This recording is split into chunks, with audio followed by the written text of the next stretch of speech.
Vivekananda Ji Maharaj, who is visiting us for the first time in Louisiana from the Vedanta Society of Chicago. The same Chicago where about 133 years ago, on September 11, 1893, a young sannyasin from India burst upon the Western scene at the Parliament of Religions and mesmerized the West with his exposition of the perennial philosophy and the eternal religion from the land of the Hindus. Swami Vivekananda went along to establish the first Vedanta center in the US in New York, and when he went back to India, he established the Ramakrishna Mission and the Ramakrishna Mutt, the monastic order that has a social service component, which was the very first of its kind in India. Swami Ishatmananda Ji belongs to that monastic order of the Ramakrishna Mission and Ramakrishna Mutt. Today we have a very busy retreat planned for you. Let me go over the retreat very quickly as to what to expect for the rest of the day. We have primarily 3 sessions: a morning session, an evening session, and an afternoon session. In the morning session, which is happening right now, we will have a talk by Swamiji on the topic of harmony in action, applying Vedanta principles to daily living. And I'll come back to that in a minute. So after the talk, we'll have some lunch, and that will be the end of the morning session, say around 1 o'clock or something. We will come back here at 5 o'clock to start the evening session, where we will have some cultural program at the beginning, followed by an arati, which will be happening here in this hall, led by Swamiji, with some guided chanting and some guided meditation. After that, we will follow up with a concluding talk by Swamiji, followed by Prasad. So that is the plan for the morning and the evening. In the afternoon, we have planned to screen a documentary on Swami Vivekananda in this hall between the hours of 1 to 5.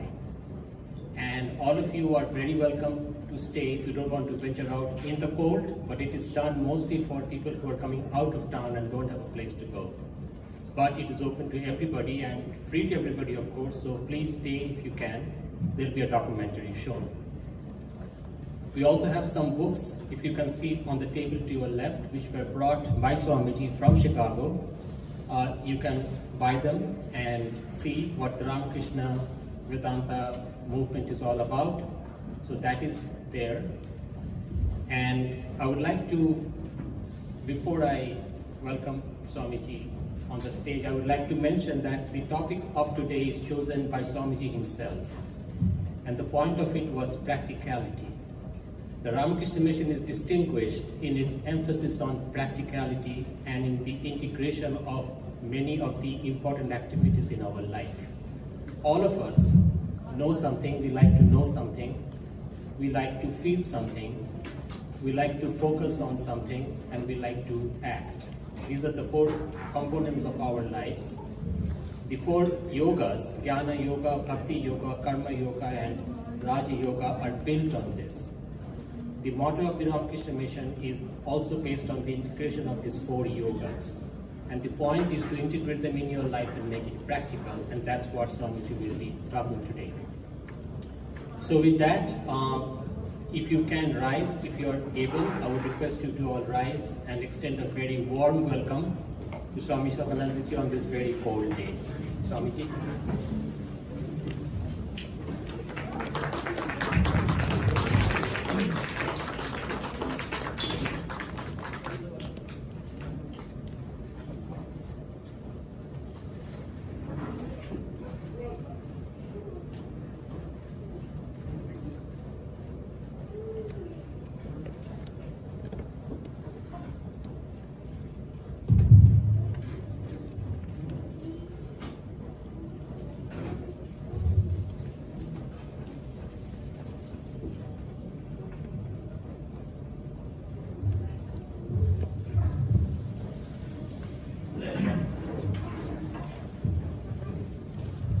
수재 그래 수재부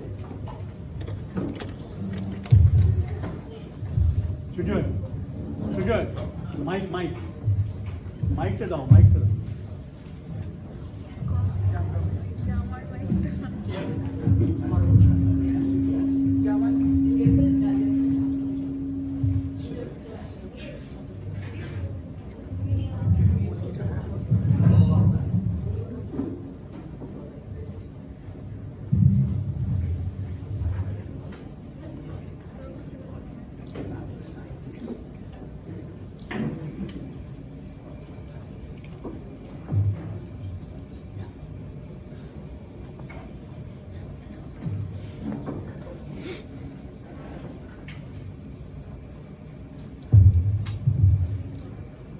Now, I cannot do anything secretly because wherever I go, people like to know where I went, what I said, what I did.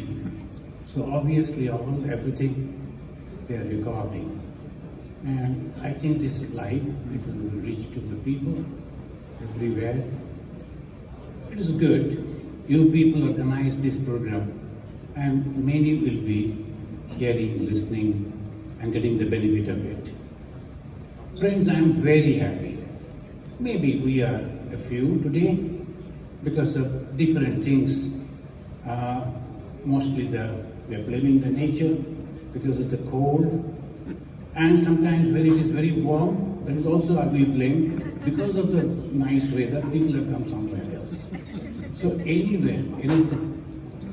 It is so difficult for the people to come for spiritual thing, cultural thing and other, they are attracted. But for the spiritual, very few people, they are interested. Sometimes out of curiosity, then afterwards they lose the interest. But very interestingly, there are only three things. One is the physical body, another is the subtle mind, and third, that is the Atman, or the consciousness about which we are not very much aware. We know the body, physical body. We are very, very careful, particularly in the advanced countries like America. Whenever we go to purchase some food, not the name, just to turn it and see what are the ingredients, how much calorie, and all that, then we purchase. Because we are very careful about the physical body. We go to gym, we run, we do this, we do that. Good. About the mind also, we are careful.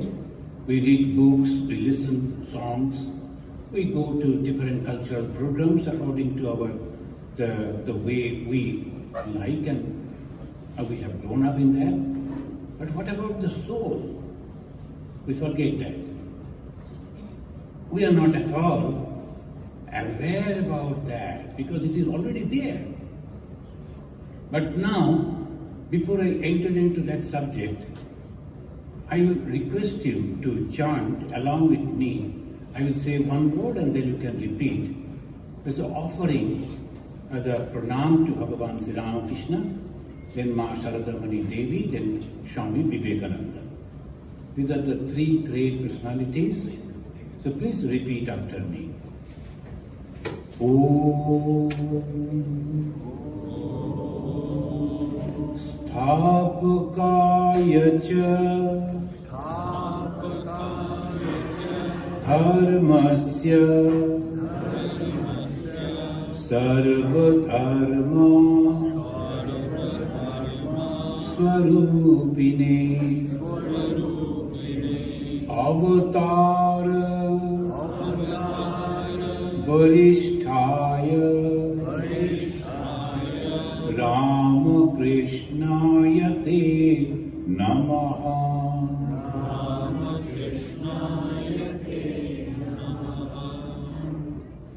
Jananim Saradam Devi Ramakrishna Jagat Guru padme tayo sritva pranamami muhurmuhu Namasri Yatirajaya Vivekananda Suray Satchit Sukha Swarupaya Swamine Tapaharine Hariyo. I am very thankful to Devjani and Sujoy. They met me when we were organizing, many of you, I heard that you also went there, in the Alabama, the North America Vedanta Conference. And then afterwards they kept touch, and then ultimately it became possible for me to come over here, and I'm staying with them. They're taking so much of care. Keeping the Swami like me, Ramakrishna Vishnu Swami, is a little difficult. The traditional Swamis are very good. They eat only once and then never disturb in any way, and somehow they'll be sleeping. But we are a little different. So we live normal way. So, particularly for me, almost every 1 hour coffee. So I like to drink coffee. So naturally, but they are taking all the trouble. Why? They like to bring me over here to give a talk on the spirituality so that all people can listen. And it becomes, slowly, you become friendly and unitedly. You try to pursue for the ultimate goal, which is happiness. So this is very, very important.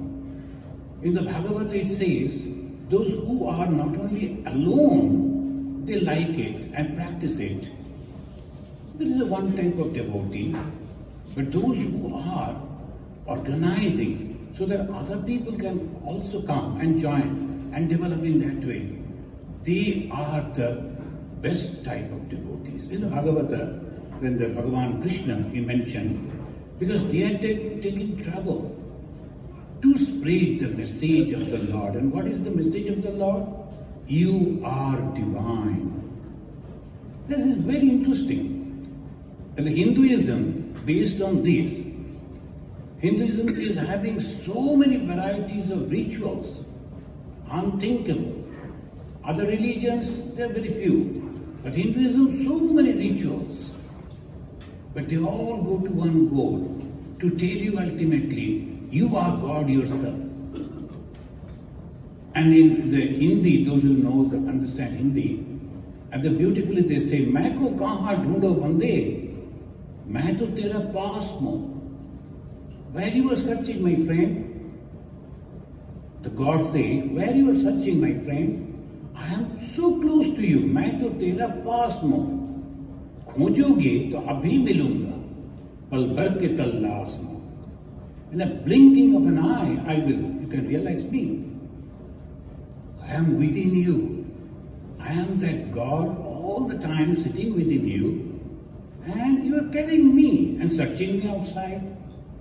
We go to the temples, we go to the churches, synagogues, and we go to the Himalaya, we go to so many places in search of God. And where is God?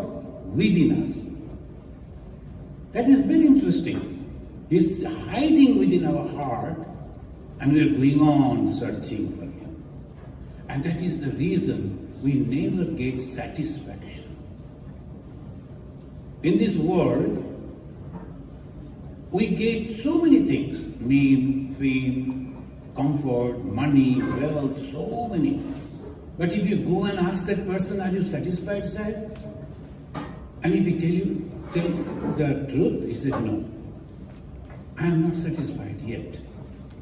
The satisfaction is an excellent thing. Wherefrom we can get the satisfaction, ultimate satisfaction. And that is called spirituality. what we search for whole life is the Ananda. Anything that we do only for Ananda.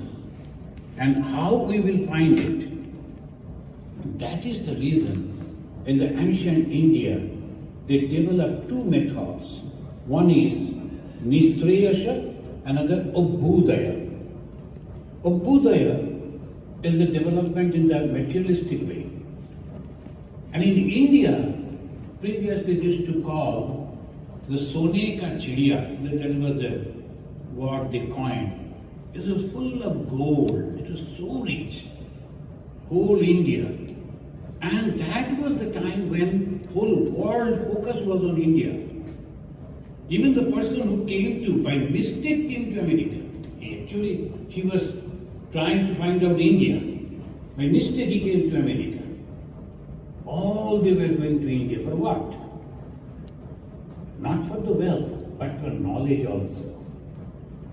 The wealth was there, at the same time knowledge was also there. And this is the beauty of India. They understood the moment the wealth will be there, and then the mind will rebel. They will go for all the time enjoying and make the human being animals. Only food, only physical comfort, only that. So they controlled it. How? Nistrayasha. Abhudaya, the prosperity in the worldly way, at the same time controlling the mind. Nistrayasha. Ni means nishesha, completely. Sreya. What is the ultimate sreya? What is the ultimate benefit? Happiness. They experimented everywhere. How to get the happiness? Food. Indian food, so many varieties. Other comfort, gold. You can imagine all our kings, they used to have so much of gold. Even today, in all our temples, so much of gold is there. They thought, that's a gold, if I get, then I will get happiness. No. Then where can I get? Then kaschit dhira pratyakatmana maiksha. And if you read the Upanishad, many of you have read, it gives the history. After experimenting everything, where can I get the ultimate happiness? Pariksha lokan karmachitan brahmana. The brahmana, the intelligent one. It is not the by birth. Intelligent people, brahmana. Pariksha lokan, they examine the outside world. The water, the air, the earth, each and everything they experimented. Where from I can get the ultimate happiness? Then they found nowhere. Then ultimately they thought, why not search about myself? Who am I? Ko ayam. When they asked this question, Ko ayam, spirituality began. Who am I? Where from I have come? Who created me? Why they have created me? What is my ultimate goal? Ko ayam, kutu ayat, kaba gati me. This is spirituality. It is not someone coming down from the heaven and instructing. It is researching, analyzing, and finding out the truth. And when they found out the truth, they became so happy. They could not express it, the joy. And they sang like, ah-oo, ah-oo, ah-oo, like that. When you are so happy, you forget the words. There is no language, there is no word. Only you are jumping and making the sound that way. Srinnantu vishye amritasya putraha aye dhamani divyani tastu. Many of you have heard it. Listen to me, the children of immortal bliss. That is the word that they used. Children of immortal bliss. That means we are not sinners. We are not mortals. We are also immortal. Then what about the death? Only body dies. Mind changes. But eternal continuity is there in our soul.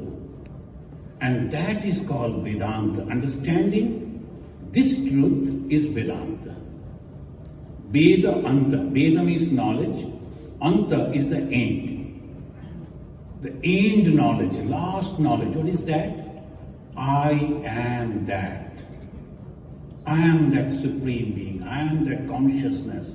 I am my own creator. And whatever I see, I have created. Whatever I see is me only. So no hatred, no jealousy, no enmity, only unity. So the Vedanta teaches ultimate unification. Though there will be varieties. Why? For the joy. Abhudaya. And the Abhudaya, it needs the drama, it needs all this. So you have to enjoy. But then you have to understand, I have to control my senses, control my mind, and go to the ultimate joy, happiness.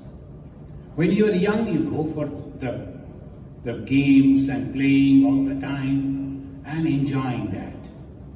But when you become little middle-aged, you don't like to go and have that game all the time.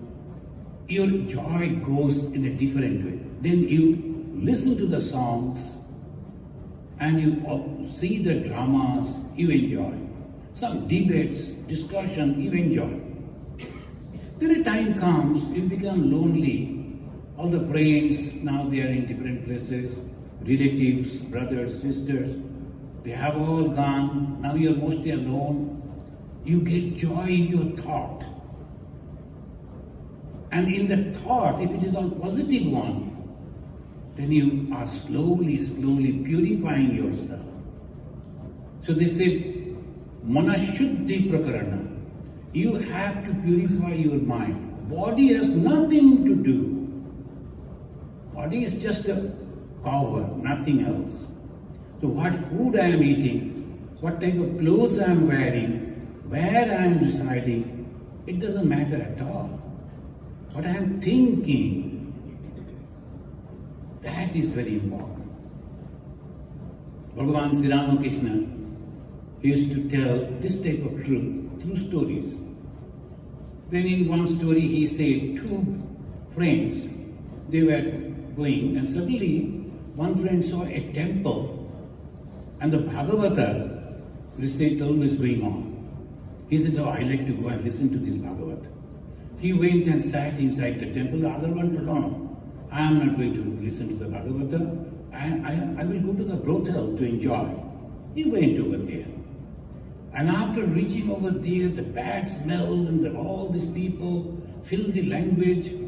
Then he, inside the mind, he was thinking, oh my God, where have I brought myself? Why I am here? It's a hell. Look at my friend. He chose the right place. My friend went to the temple. And the friend sitting in the temple thinking, why I am here unnecessarily? That man is going on, Rama, Rama, Krishna, Krishna. What is all this? My friend is enjoying. He is drinking, he is dancing. He must be enjoying his time. Now, sitting in the temple, he was thinking about the brothel. And sitting in the brothel, he was thinking about the temple. Now, both of them, they passed away. Then, the one who was sitting inside the temple, for him the Yama Duta came, the messengers from the Yama. And the one who was sitting in the brothel, for him, the Krishna's messengers came.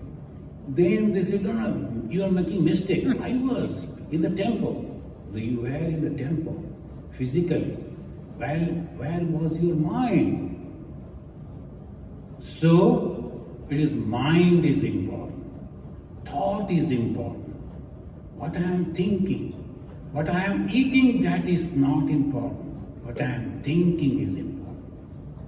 Where from the thought generates, whatever we see, whatever we hear, whatever we touch, and whatever we smell, these are the sources that makes our thought. This is Vedanta. Vedanta always analyze where from this thought came.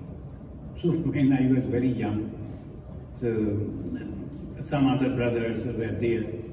So our condition was if you are good whole week, from Monday to Saturday, Sunday morning, they used to take us to see the movie. Mostly Tarzan movie and sometimes the Western movies. This is our Texas movies. And I was very much interested to see the Texas movies, the way they jump on the horse and then shooting and all that. I was interested in that. And so much influenced I got. One day I was passing, I saw a little cow. It was grazing. I imagined that is a horse. And I am the Texas man, and I went and tried to jump on that. But naturally, the calf was terrified. Who is jumping on me? So he ran, and I fell. And I had the pain on the back for a long time. So because influence, what you see, that goes into your mind. What you hear goes into your mind. And the smell also, the bad smell constantly if you take, your mind will be also like that. So in the temples, they burn the incense sticks. Why? Good smell, mind becomes happy. It is all for the mind. Hindus constantly working to develop the mind, to purify the mind. So this is the mind they always think of. It is not the body. Mind is very important. So the Shankaracharya says, Mana Shuddhi Prakarana.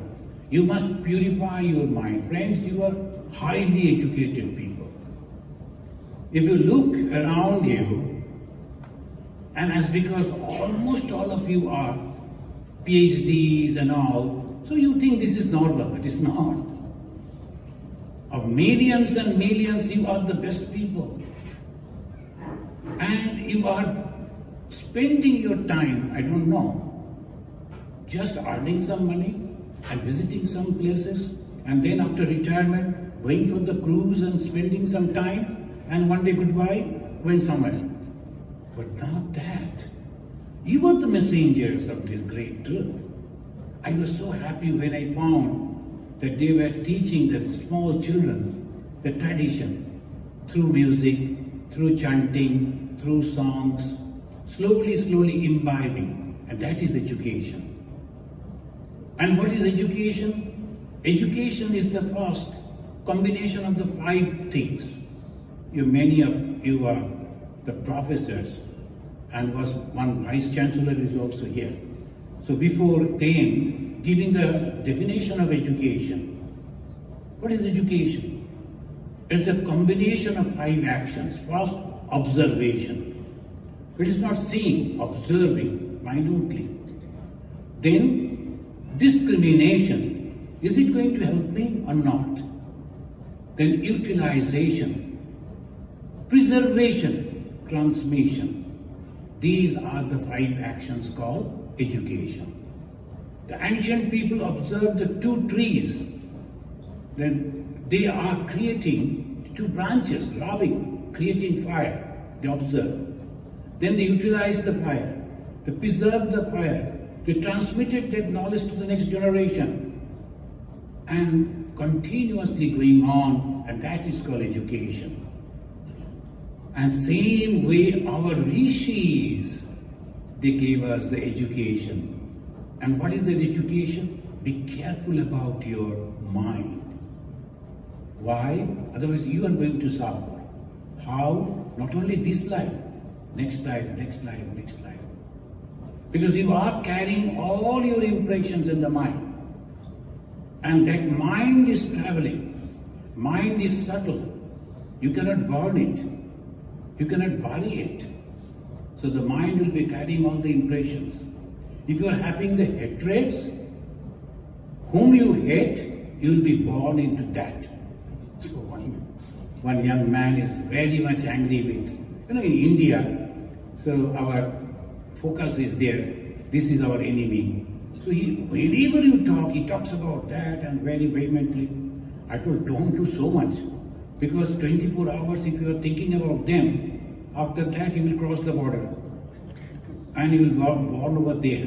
Then again, hatring for these people. Then again, next life you will cross the border and come over here. It will go on, crossing the border only without passport. That much. don't hate in that way. Be careful. What we are thinking, I am making myself that. So Swami Vivekananda said, you are the maker of your own destiny. You know, we always take this finger, index finger, to point. These are the people for whom I am suffering. The Hindu never used this finger for holy work. They use this finger, this finger, this finger, not this one. Why? All the time we are putting this one to say they are to be blamed. No, you have to.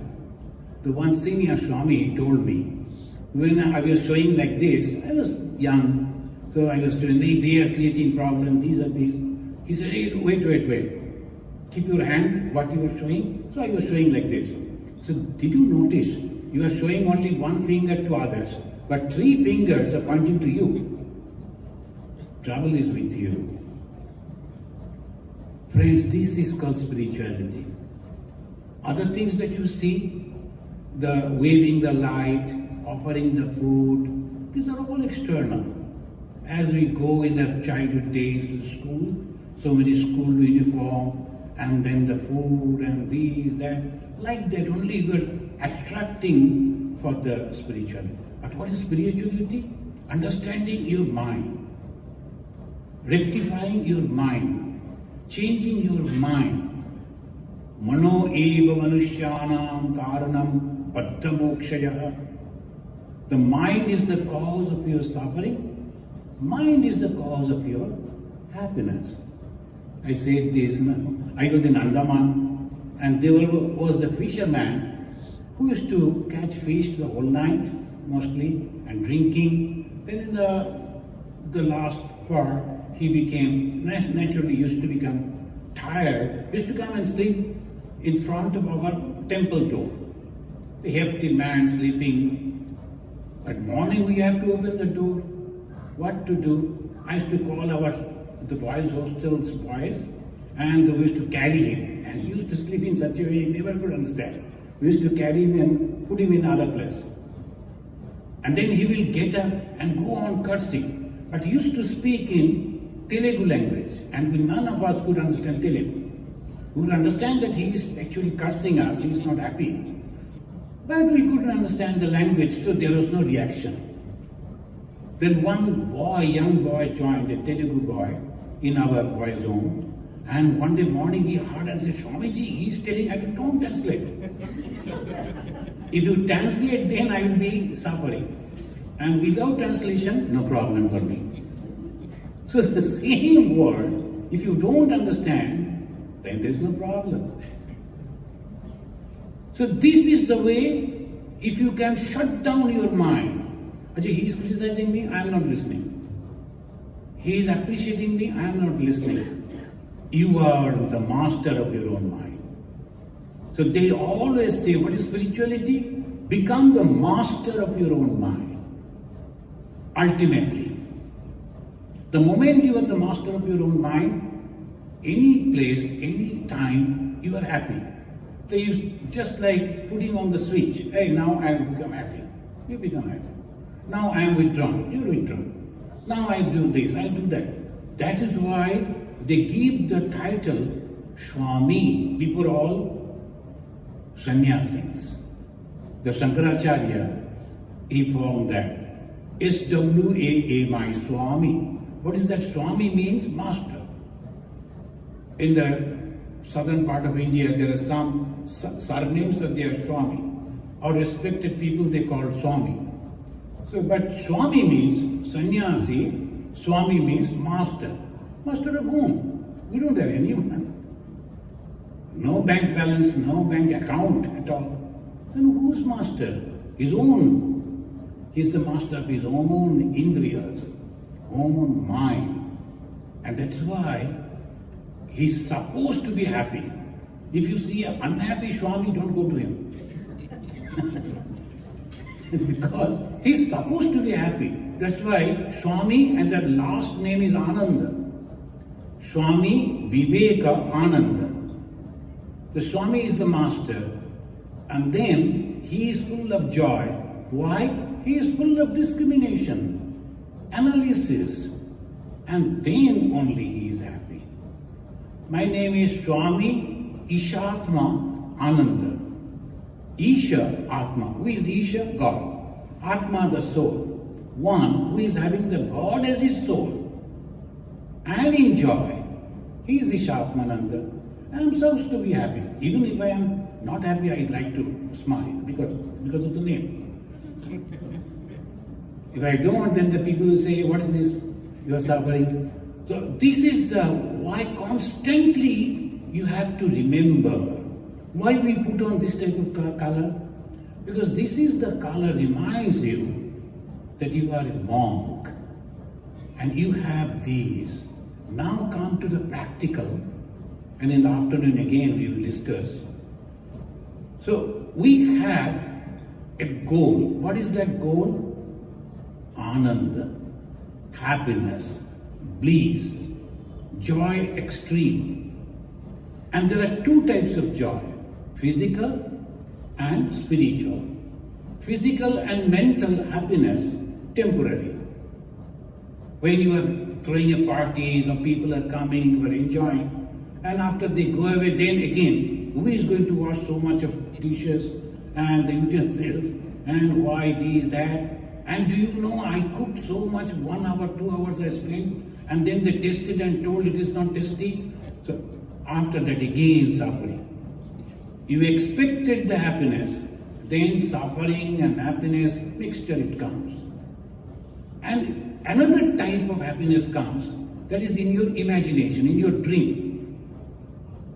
And the dream problem is, if you have not heard, you have not seen, you cannot see the dream. If you have not seen anything, you cannot dream. So it is a sort of an imagination. Maybe you have not heard or seen in this life, in the past life also, that also comes as a dream. Sometimes in the dream you are happy, and sometimes you suffer. So gross way you can be happy, you can suffer. Subtle way you can be happy, you can suffer. Always these two will go. And the obverse and subverse of the same coin. Happiness and suffering. If you are accepting the clappings and the appreciation, get ready for tomatoes. It may also come flying. It may. So like that, all the time you have to be ready. Because these two, like to go beyond this, you have to go to Atman. Friends, now what is this Atman? Now you are mostly science-based people. The three things, the Vedantin, they say, what is this Atman? We have three, physical body and the mind and the subtle Atma. How do you understand that? Every day actually we experience Atman. Every day. But we do not know. So they analyze this in the three different stages. Jagrat, awakening, then Swapna, in dream, and Susupti, dreamless sleep. Now what happens in the Jagrat? When you are awakened, physically, mentally, you are alert. Okay. Now when you go to sleep, what happens? You forget your body. Yesterday night, I was thinking I am sleeping. But then I analyzed, no, I am not sleeping. Because I can feel my leg, and then the hand is becoming cold. So I am trying that. Like this, it is going on, that means I am not sleeping. I am trying to sleep. When you were aware about your body, that means you are not sleeping. So you forget your body, you go into sleep, and in the sleep you see the dream. When you are dreaming, who is active? Mind. But time comes when you don't see the dream also, you go into a deep sleep and you come out and report, I had a wonderful sleep. And I have enjoyed that. Slept like a log. And there was no dream also. That means dreamless sleep is the source of happiness. Correct? So the physical body we are forgetting. then subtle mind, we are forgetting what remains. That is you, that is I, that is the consciousness. It is not hypothesis, it is just practical. So obviously, every day we are experiencing this consciousness. Then you forget it. Again the mind comes and covers it.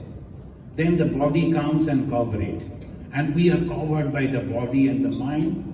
We get associated with the body and the mind. We give attention to the body and the mind. And we forget about our soul. And that is the reason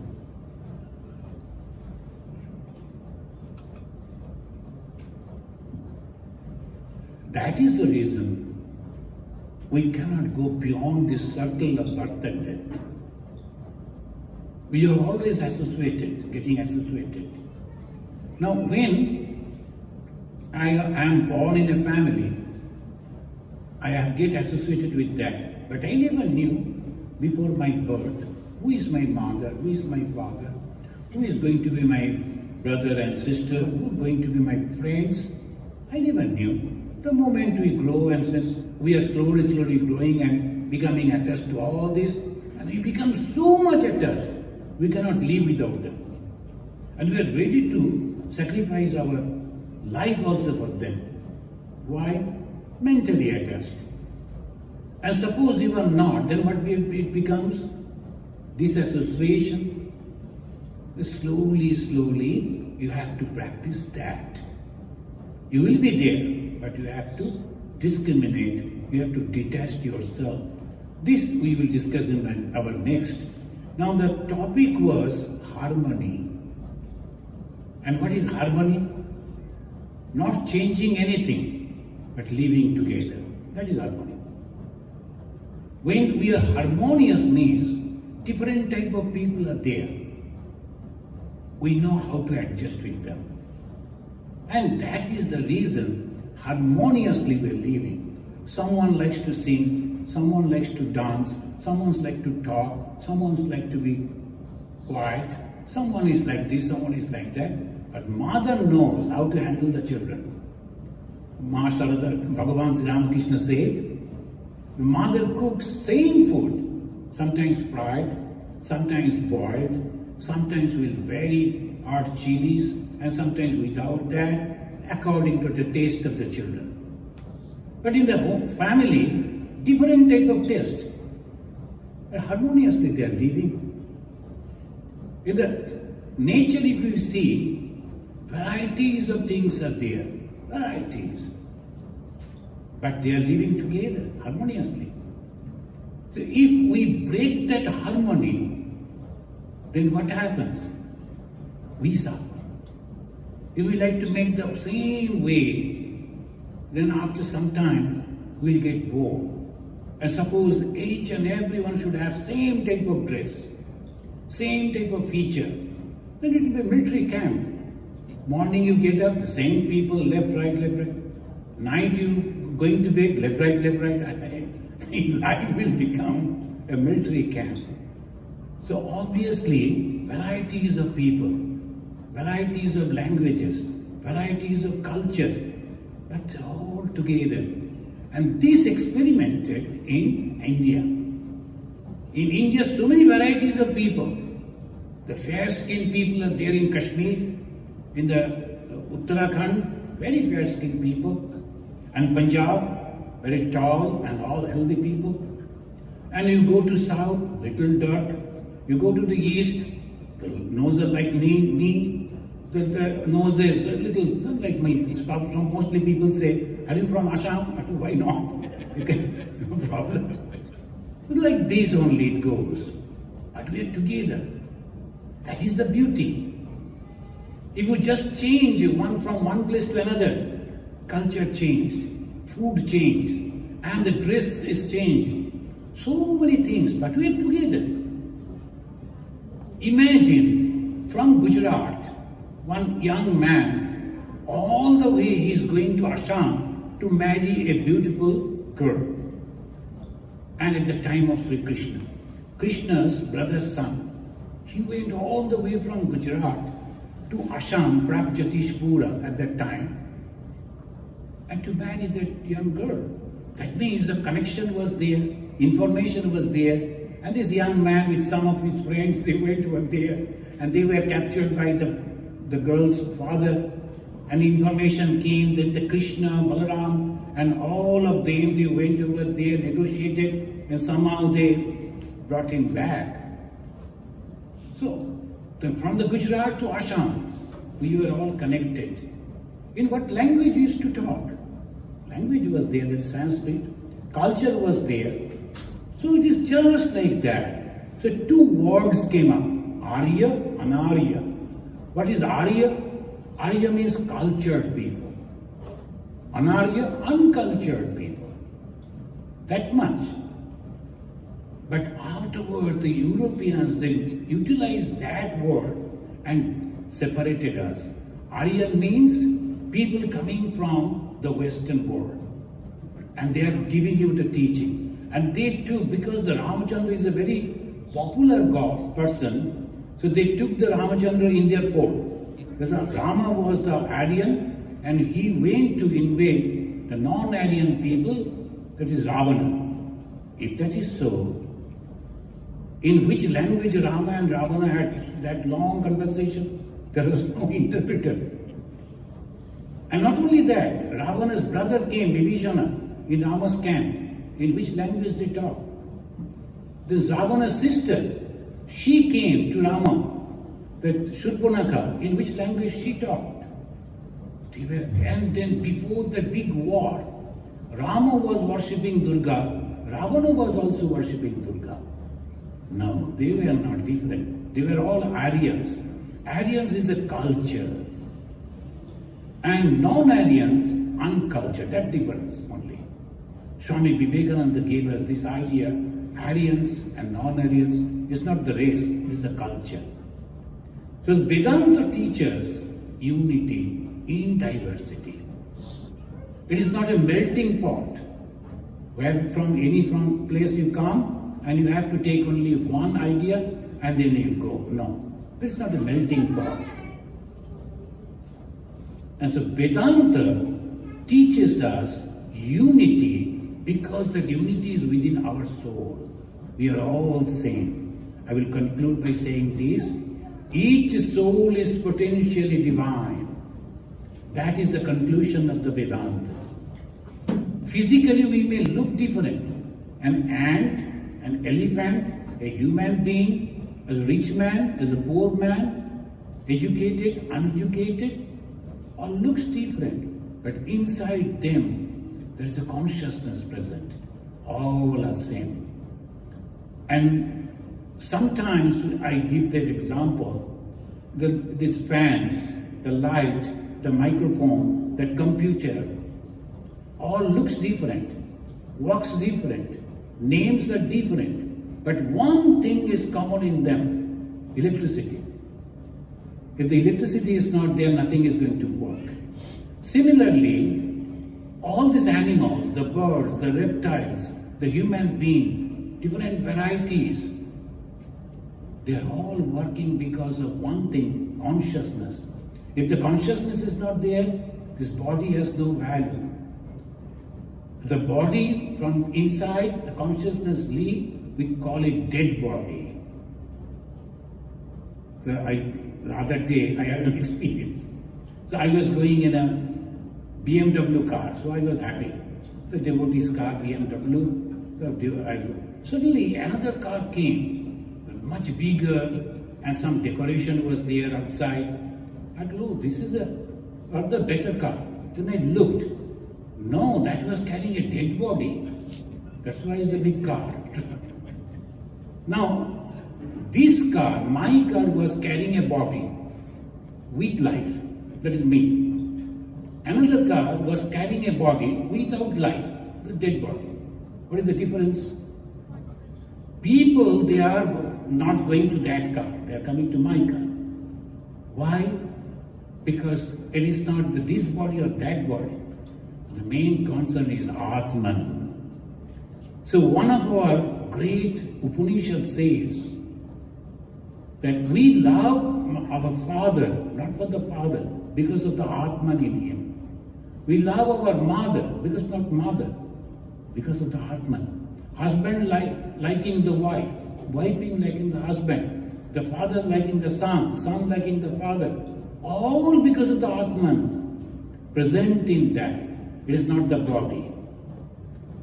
Friends, we have to understand this. That's why I was telling. We are so careful about our body. We are so careful about our mind.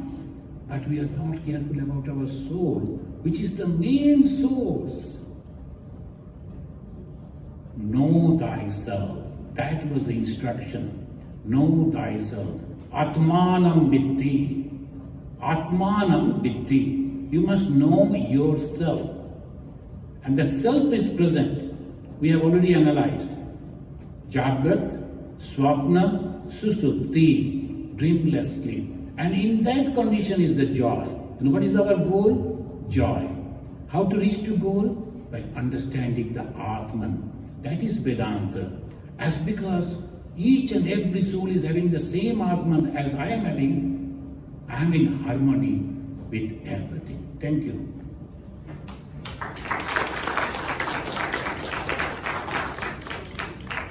If you have any question, brother, you can ask some questions.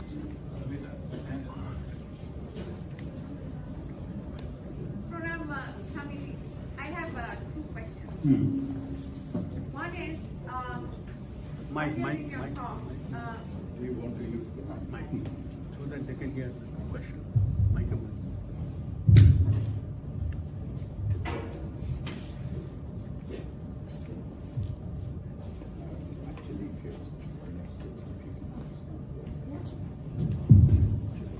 earlier in your talk, you suggested that if we dislike something, the whole talk today was about harmony. So you dislike somebody for a variety of reasons. It could be ethical, it could be dishonesty, it could be hurt, emotional hurt. That we shouldn't hate too much, right? So, because then we'll become like that. Okay? So my question is, how as ordinary human beings, and we are fallible, we are full of weaknesses, we are full of, I wouldn't say sin, but our resources are limited. So in your everyday life, if you encounter an incident, event, or a person who has truly offended you in any of these various ways, ethical, dishonesty, whatever. Now, how do you compromise that? My question is, should I not be honest in expressing my feelings? Because honesty is important. I have no right to hurt the other person, but how do I internally resolve this problem? Is that I really, really dislike this. I don't like it. I have no respect. I don't want to go. I don't like you. But I cannot say that. I don't have that freedom, either spiritually or physically, to do that. But internally, in order to get that harmony, how do I resolve it? And at the same time, being honest about my feelings. It was a really very good question, and then very practical also. So this is true. Sometimes we don't like, but then what to do? I was traveling to India, then I found myself in between two Americans. One is white and one is Afro-American. And the Afro-American gentleman was taller than me. So when he was sitting, his left hand was always on my chest, the half side. So then I told, then what to do? I told, you are so healthy, it's so good. This type of healthy people are not available nowadays. But if you can please squeeze a little, then I can also sit properly. Then he said, okay, I will go at the back, you better sit in my... So I kept my hand on his hand. So like that we adjusted. It's an 18 hours flight, we had to go in that way. Now, I was not liking, but what to do, adjustment. And that man is also, sometimes some people are very good, but the way of expression is different. If you understand that, there's no problem. And if you don't understand them, you won't be able to cope up with him. So this is the thing. Sometimes some people express. So how it is possible? Love. So generate love, then you will find solution for everything. Mother knows this boy is like this son is like this, but mother never hates, but adjusts because of love. So how we can survive happily? By generating love. This person is good, but expression is like this. Maybe he grew up in that way. In India, there's a called Jat. The Jat people are very strong, and whenever they talk loudly. So I was traveling from Calcutta to Delhi. One Jat boy, young boy, hardly 22, 23, he was by my side, and he was asking, "How do you wear Swami? Aap kya sannyasi hai?" Like that, very loudly. I told him, "Oh yes," like that. After some time he understood, he's shouting too much. Then he said, हमारा बात ही ऐसे होते हैं, हम इससे नीचे बात नहीं कर पाते हैं। तो बात तो ठीक है, परंतु you are asking me, then why the aircraft they are listening? So lower down your voice. Now, if you are angry, that why he is shouting, then you won't be able to do that. Another place, I was traveling back from Dallas to Chicago. Two American boys, they were sitting by my side. And in the aircraft, they were distributing the free the drinks, wine. So I took the coffee and they took the small bottles, and one after another. And the lady who was serving, she became tired and they went on drinking. Then suddenly they noticed that I am not taking. Then they, "Hey, you don't drink?" I don't know. I drink coffee, tea, but not this wine. Then after some time, he started talking with me. That I was not liking, particularly the smell. I'm not habituated, and he is sitting by my side. I was afraid because I have seen too much of drinking, they will vomit again, throw up and all that. So oh my God, what is going to happen? Nothing happened afterwards. When we reached the Chicago, by that time, they grew respect for me, and that gentleman told that, "Can I embrace you? Because you looks like a holy man." Look at it. So that is the way you have to conquer the heart of people through love. I was thinking that they are hard-working people. This type of drinks are necessary for them. So if you hate, you can hate. If you analyze, you generate love, then all this problem will go away. And who is benefiting you? What if you cannot love? I mean, you're trying to, but you cannot love. Maybe some other people like to ask me a question.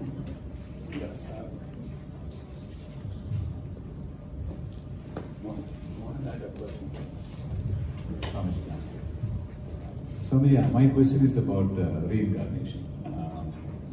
You are talking about samsara, the repeated cycle of birth and death.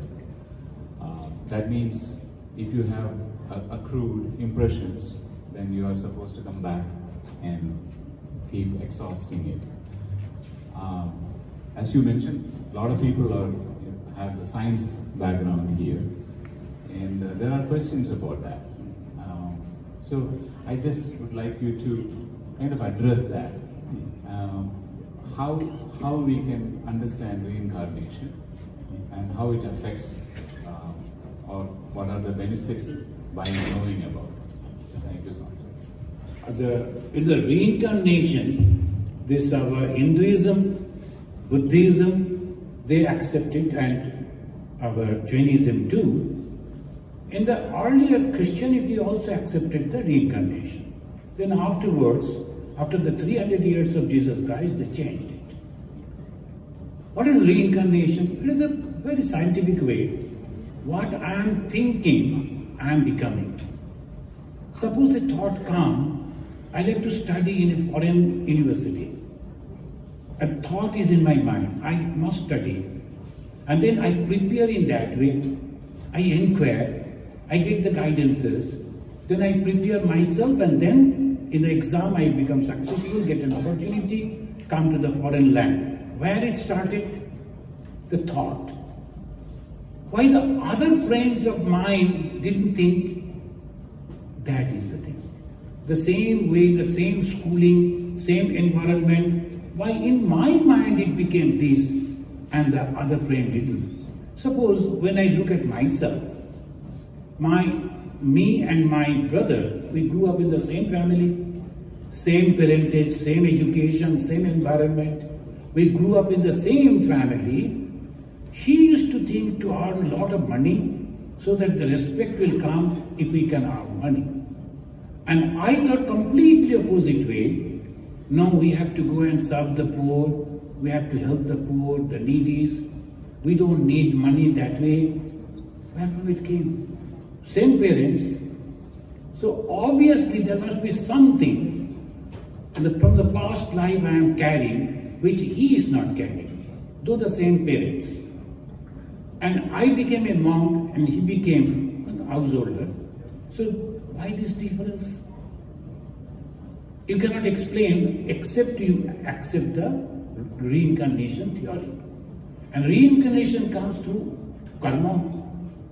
You must have done something good karma in the past life, so this type of thought has come. And in the past life you didn't do so, this thing. So it goes on in this way. And Swami Vivekananda said, you are the maker of your own destiny. So how we function, how we are doing the work. Physically we do, of course we know. Mentally also we do. When you are thinking bad for someone, you are generating bad karma phala. Physically doing nothing. And another is vachika, through words. If you tell lies about others, then also you are generating bad karma phala. So three things are there, one should be very careful. Kaika, vachika, manasika. Kaika means physical karma. Vachika, through words. And suppose you go and tell a mother, do you know your son, what he has done? He has done this thing.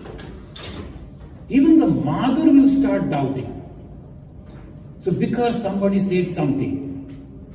So when you are telling something about someone, if it is not positive, if it is negative, be very careful. Because that is generating bad karma for you. So we have to accept. Now this is one thing. Secondly, in the scripture we find, particularly in the Bhagavad Gita, it says that according to your karma, you are taking birth. And thirdly, in the life of the holy people like Bhagavan Sri Ramakrishna, we find that he had the capacity to identify the past lives of the people. The one gentleman came. By seeing him, he said, hey, are you married? He said, yes. In those days, the boys used to get married in 15, 16 years. So, yes.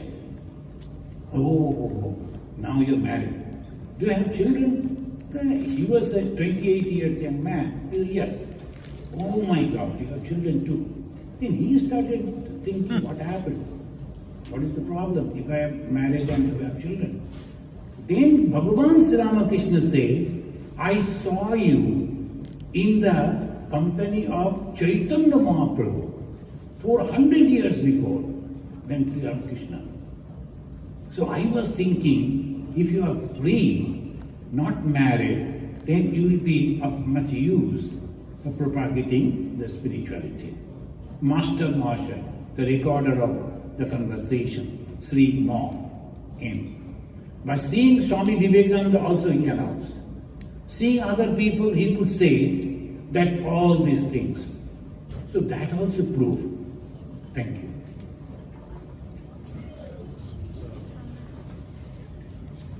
Before we go to the next question, a very quick announcement. There is a car with the number plate 857JIS that is blocking the access to the additional parking. It's a Chevy. Whoever's car it is, if you could move that, that would be helpful. And questions. Thank you so much. My question is when we when mother give us daughter, son, we are very happy. We're thankful to mother all the time. And when someone passed away, we why she took them from us. So why could not be joyful at the both occasions that someone is coming from mother and we are so happy and they're with us, and it's like personally my father passed away and I was so unhappy with her. So how to make peace and thankful to both of the occasions? See, that's a very practical question. When something good is happening to me, I am thankful to God. And maybe I will be purchasing the good variety of sweets to offer. But if something bad happens to me, then I will go and take it back from the Purohit, and I give it back because according to... But that is a business with God. If you give me happiness, I will give you sweet and fruits. If you don't give, then I won't. There is nothing like that. Everything that happens according to Karma Phala. And the God does nothing. God does nothing. He's only observing. Of course, in the second part of the answer, I will tell you how God helps. The first part, God is an observer, Shakshi, and is just witnessing and doing nothing. And that is the reason you have seen the Jagannatha Mahaprabhu's, the pictures most of you have seen. The Jagannatha is having two big eyes and without the eyelid. So obviously, why the God is not having the eyelid? Constantly observing. But he does nothing because he is not having hands. Jagan means the world, universe. And the master of the universe is not having hands. He does nothing. And he is not having the legs also. He moves nowhere. In one place, only observing. That is the Jagannath. What he sees, our action only. You observe that. But God helps. How? In the Bhagavad Gita, Bhagavan Krishna mentioned Arjuna. So I don't go to help you, but I give you the correct intellect. Those whom I like, they also depend on me. Buddhi yogam dadamaham. Buddhi yoga. He immediately knows, she immediately understands that I should do like this way. That is God's grace. That is God's grace. If you understand that, you are not blaming God. Rather, you will say constantly, God, be with me and guide me. In the Rabindranath in Bengali, he said, Amare tumi rokha karo, inai mor prarthana. What is that song? Many of you don't know. Bipade mone rokha karo, inai mor prarthana. That one lady was there, she was a good singer. That way, that one can. What is that song? Bipade mone rokha karo? Yes.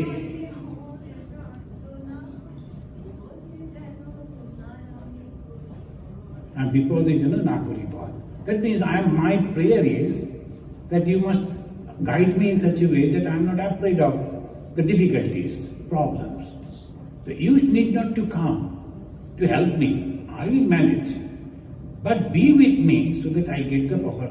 That is the prayer. If you have that, you won't blame and you will also not thanking. Yes, ma'am. Sure.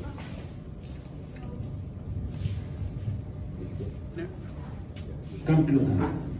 Come here. Earlier you were kind of talking about how to use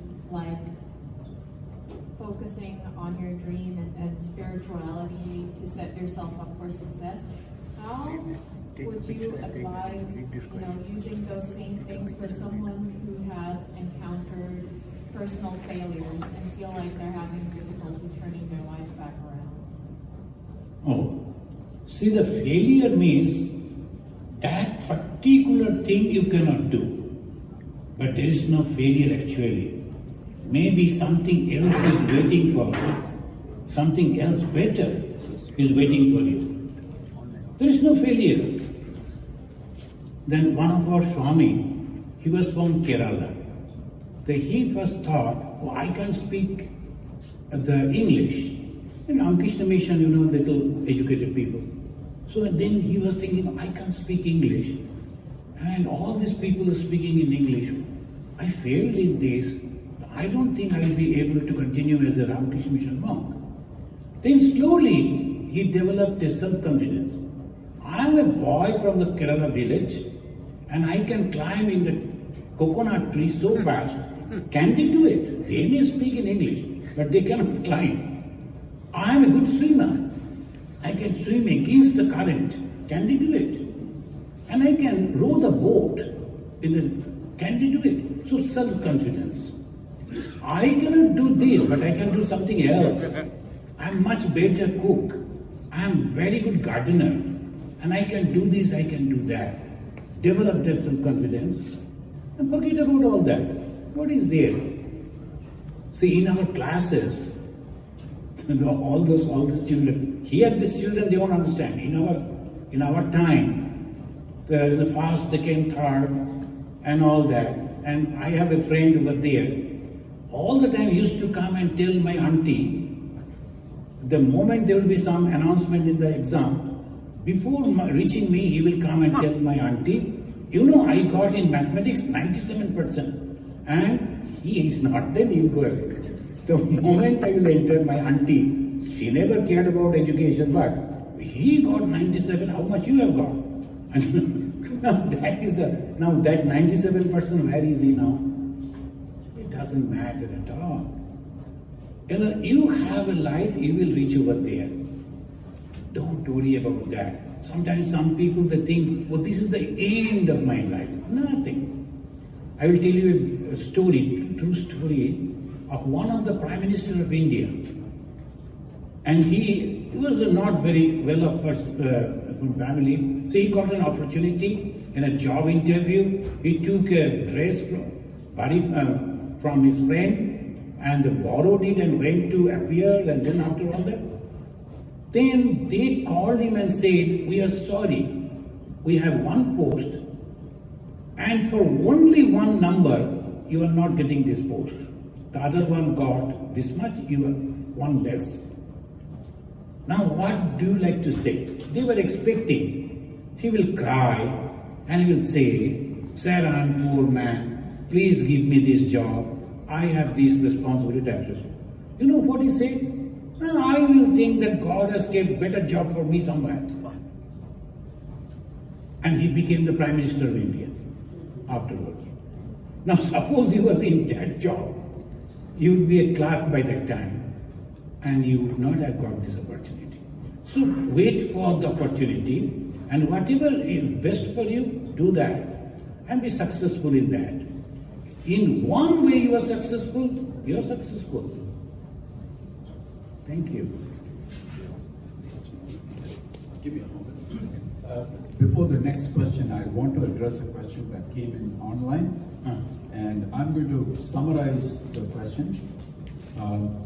It says, does praying to the Almighty help us, let's say, get rid of the hand of dishonest people at the workplace? And if we do need to continue with them, how should I manage it? Because it bothers me mentally. Can you please repeat it again? So it says, does praying to the Almighty help us get rid of the hand of dishonest people at the workplace?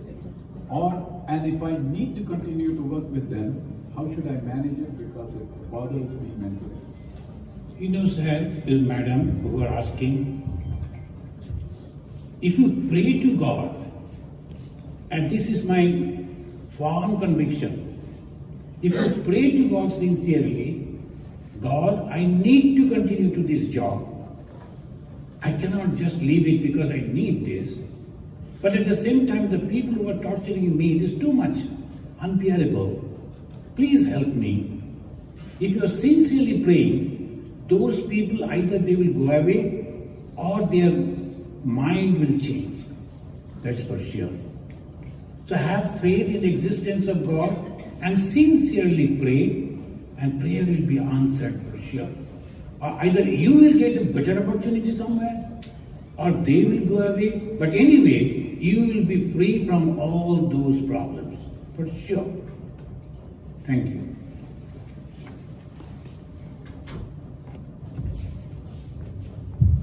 Well, you gave excellent example that electricity runs many different things, and just like that, consciousness runs many different bodies. So my question is there just like a double A battery can run a small toy, and 7,000 of them can run an electric car, you know?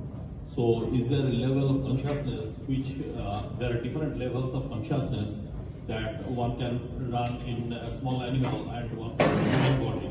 So, and are we striving to get to a better level of consciousness? Good question.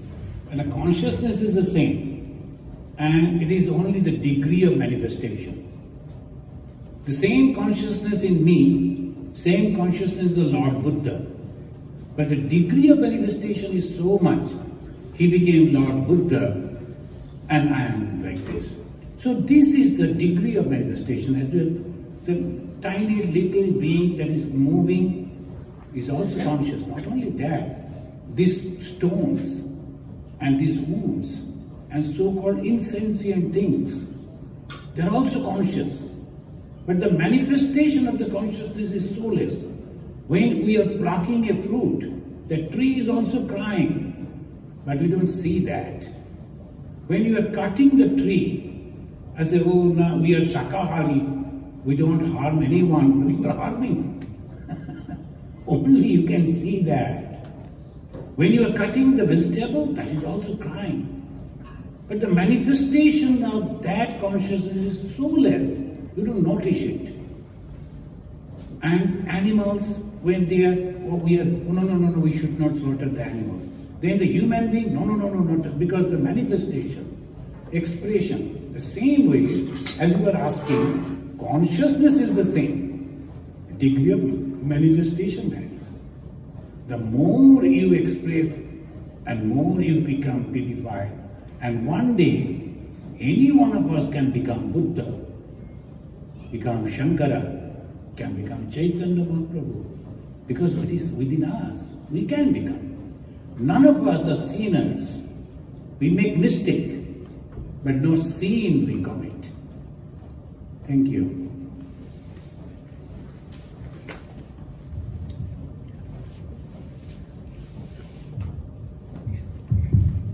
Namaste, Swamiji. Thank you.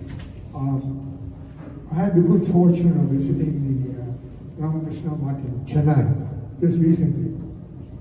And Swami Vivekananda emphasized knowledge, especially the Western scientific knowledge and engineering knowledge. So much so that he's claimed to be the person who really built the Indian Institute of Science in Bangalore, which is a premier institute today. So what I'm going to ask you is not really a question, but I would like you to expound a little bit on knowledge and consciousness. Obviously, you need consciousness to gain knowledge, but it just seems like knowledge seems to hold a little bit, is much more extensive. And now, as a person of science, I also know that everything in this universe is not accessible to us. A large part, in fact, the majority of what exists in the universe is beyond our knowledge completely. So my question is, do you have anything that you can, say for us to distinguish the difference between this knowledge and our consciousness itself? Thank you. This, so far I can summarize, whether knowledge is consciousness, and like that is it. There is a knowledge and the consciousness. We know so many things, we have the knowledge, but is that consciousness or not? That is your question, isn't it? Well, I'm not really sure if they just go hand in hand, no doubt. But it just seems like you need to have the knowledge. In fact, today science is investigating consciousness itself as whether it is truly a fundamental item or not.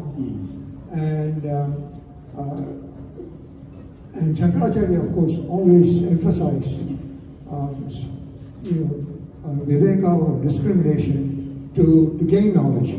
And I guess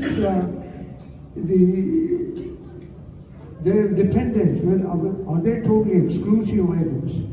Or is it, you certainly need knowledge to understand, you need consciousness to understand anything that is knowledge-based. And the knowledge-based seems to make you also more conscious of things. You think about things with knowledge that you normally wouldn't think if you didn't have any knowledge. Right. So the supremacy seems to be more towards knowledge and seeking truth than consciousness itself.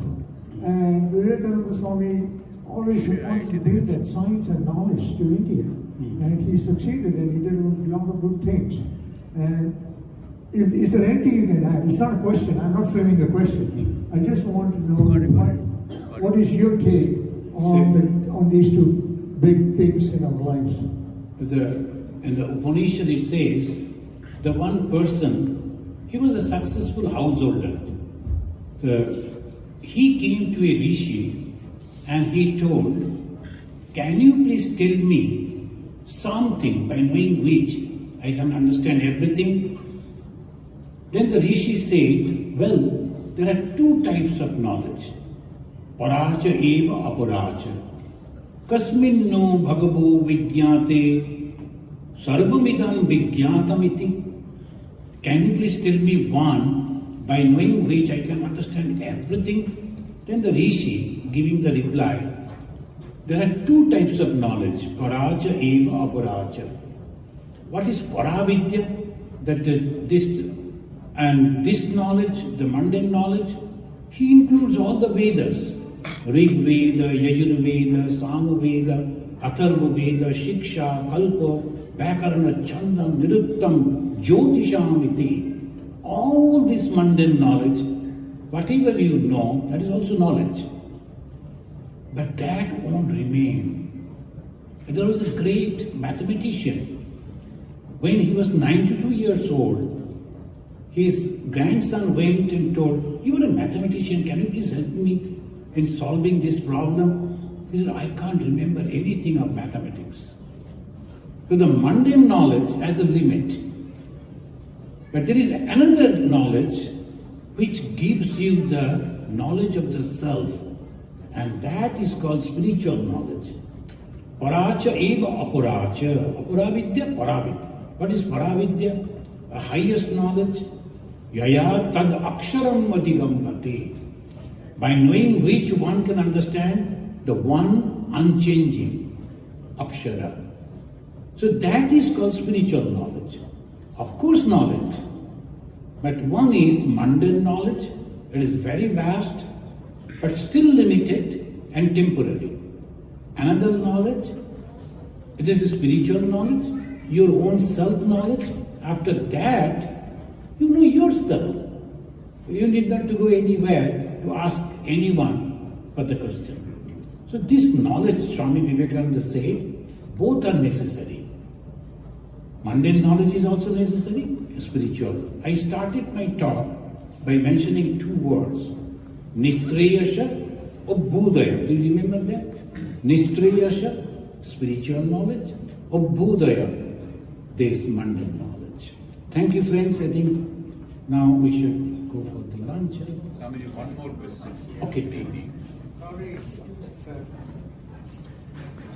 let me turn it on.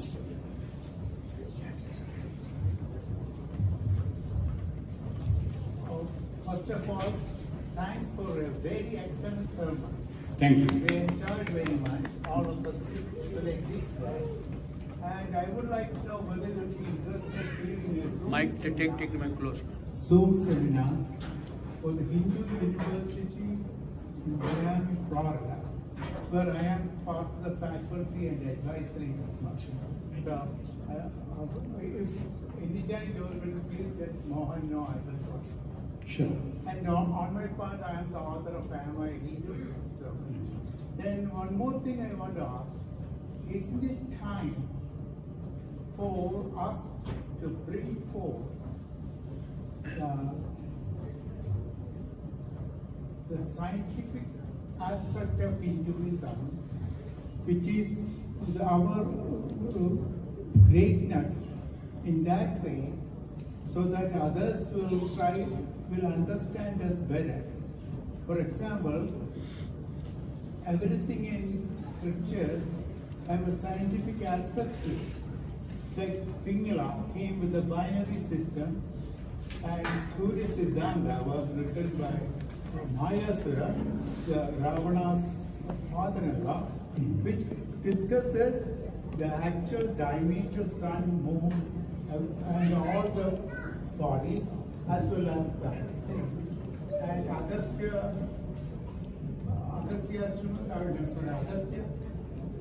states about the battery, how to make a battery. So my point is it a time for us to have more books in that way? Because I recently published a book. Wow, very good. Hinduism is science, not See, we are in different fields we are working. Yeah. We are monks, and our life's goal is only one. That is Atma Moksha Jagat Hita. Yeah. And Atma Moksha means the sum of the truths that we understand and try to realize. What is the truth? I am that supreme purity, Brahman. So, how to reach over there? By developing love for each and every being. No hatred, nothing. And no discrimination. That is monk's way of proceeding towards the truth. Now, as a householder, the same religion you like to protect. But as a householder, you like to protect your society, you like to protect your country, your culture. So your approach to the same truth in a little different way. You are developing universities, developing the researches, developing writing books, publishing books, and trying to reach to that goal that this is the truth. And so that there is a discrimination, these people, those who are not coming to our fold, we have to teach them and make them assured that this is the best religion. That is good. So you are approaching in your own way. Yeah. We are going in our own way. So that is the... My point is the contribution of Hinduism to science and technology is enormous.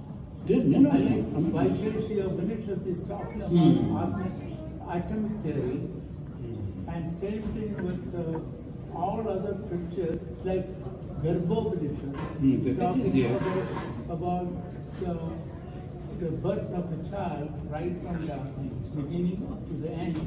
So that is the reason why I thought it's very important. And thanks for answering all the questions. Thank you very much. There is good and there is bad in every society all the time. Even in the family you also find a good brother and a bad brother. So all the time it is there. So good and bad, that is exactly the world. Now my question is, shall I be in the good camp or in the bad camp? That's all. That is your choice. Now this Kurukshetra war, if we see in that way, this one is God and the followers of God, Panchapandava, etc. And against God, the Kauravas and the millions of people. Choice is yours. You can go to the Kaurava, you can come to the Pandava. That is your choice. So similarly, in this life, if you like to enjoy this worldly life, of course you can enjoy. And then, if you don't, this is the camp you have to join. And in the Bhagavad Gita it says, there are 3 types of joy. One type of joy, in the beginning it is very bitter. But at the end it is very, very sweet. In the beginning bitter, but the end is very sweet. Another, in the beginning it is sweet, but end bitter. That is Raja. In Tama, in the beginning, in the end, all the time bitter. So, forget about Tama, it is Sattva and Raja. And in the beginning, the Sattva life means 10 years. We were not allowed to talk to people, to mix in the society. And doing the regular, our routine life, 10 long years. And if unnecessarily they are poking and provoking, but you should not react. You have to control, you have to understand in that way. So slowly, after 10 years, they told, okay, now you can put on the Gerua, you become a monk. This is Ramakrishna mission system. So this is the way we learn, we go, our choice. Sometimes some people say, why you are not worshipping Krishna? You will go to hell. If you are, after worshipping Krishna, you are sure that you are going to heaven, you go. Unnecessarily, why you are thinking about me? Let me go in my own way. That is called harmony. If I, by eating like this, living like this, I like to reach to the heaven, allow me to go. Whatever happened to me, that is called harmony in thoughts. What I will do, but the only one thing, I should not cheat others. I should not create problem for others, that's all. Otherwise you are free. So wonderful question answer and wonderful session, I really enjoyed. And I pray wholeheartedly, all of you should understand this truth. And in this very life, you should have that joy, glimpse of joy at least, of spirituality. Spirituality, joy, you cannot imagine. The joy of spirituality is so intense. No food, no company, and nothing can give it. It comes from within and so joyful. Let every one of us enjoy that spiritual joy. Thank you very much. Will you please say it with me, Shanti 3 times? I say and then you repeat. Om Shanti. Om Shanti. Shanti. Shanti. Shanti. Hari Om. Hari Om.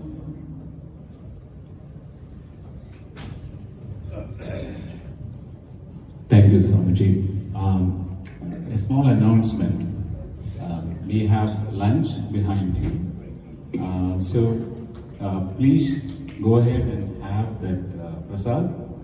And also if you would like to continue being here and see that documentary on Swami Vivekananda, please do so. And otherwise, if you want to take some break, go somewhere and then come back for the evening, please, you are welcome to do that too. So there are a bathroom there towards that exit sign for men and women. If you feel comfortable to use that. And then we will start our documentary around 2 o'clock, around that time. So we'll make arrangements to do that. So please feel free to do that. If you have any questions, volunteers are here, you can ask, and we'll try to help you. Thank you.